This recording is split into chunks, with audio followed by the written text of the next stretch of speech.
اس لیے یہوہ خدا کہتا ہے میں اومی پریزنٹ گاڈ، میں حاضر ہوں، ہر جگہ موجود ہوں.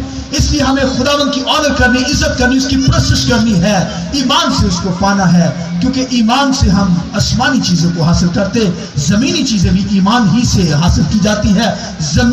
یہ جو ایمان ہے ایک ایسا میٹر ہے جسے کائنات وجود کے اندر آتی ہے. ایمان سے مانگیے، دنیا کی ہر چیز کو مانگیے، خدا دے گا. آپ کے اندر سے چیزیں نکلنا شروع ہوں گی. ایمان سے جو کچھ منہ سے کہیں گے کہ خدا بندہ مجھے گاڑی دے، گاڑی بننا شروع ہو جائے گی. آمین آمین بولو بھائی آمین. کہیے خدا مجھے گھر دے دے، ایسے بلڈنگ بننا شروع ہو جائے گی. ایمان سے خدا نے کہا ہو جا، ہونا شروع ہو گیا، بننا شروع ہو گیا.